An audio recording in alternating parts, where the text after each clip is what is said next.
Guys problem number 45 को देखिएगा। आपसे कह रहा है कि एक मीटेरॉइड जो है जब वो अर्थ के एटमॉस्फेयर में एंट्री मारता है तो वो जलना शुरू हो जाता है। तो हमसे पूछा है क्या उसका मोमेंटम ख़त्म हो जाएगा। क्वेश्चन पढ़ो आप। A meteoroids burn in the atmosphere before it reaches the earth surface, what happens to its momentum. उसके मोमेंटम के साथ क्या होगा। देखो पहली बात, जब मीटेरॉइड्स आएगा तो जाहिर सी बात है अर्थ के अपने खुद के ग्रेविटेशन फील्ड में जैसे ही एंट्री करेगा तो कहीं ना कहीं ग्रेविटेशनल फोर्स उस पर लगना शुरू हो जाएगा। जब फोर्स नहीं लग रहा था, वो स्पेस में मूव कर रहा होगा, तब उसका मोमेंटम मतलब फिक्स कह सकते हो आप, बिल्कुल फिक्स रहेगा, कंजर्व रहेगा। लेकिन जैसे वो एक एक्सटर्नल फोर्स के इन्फ्लुएंस में आया, इट मीन्स अर्थ के अपने खुद के ग्रेविटेशन फोर्स के इन्फ्लुएंस में आएगा तो उसका मोमेंटम चेंज होना शुरू हो जाएगा। और दूसरी बात ये भी है कि जैसे वो अर्थ के एटमॉस्फेयर में एंट्री मारेगा तो वो बर्न होना शुरू हो जाएगा, जलना शुरू हो जाएगा।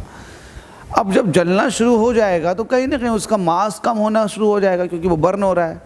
तो इससे क्या होता है, मोमेंटम जो है, मोमेंटम उसका चेंज होना शुरू हो जाएगा।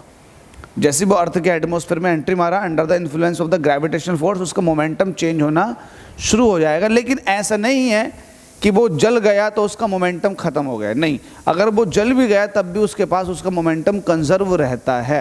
तो यही क्वेश्चन था, हमसे पूछ रहा था कि अगर मीटेरॉइड आएगा तो भाई जब जल जाएगा तो उसका मोमेंटम का क्या होगा। तो मोमेंटम कंजर्व रहता है, भले ही मोमेंटम चेंज हुआ है लेकिन मोमेंटम रहेगा। ऐसा नहीं है कि जल गया तो मोमेंटम ही खत्म हो गया, भाई मोमेंटम उसका रहेगा।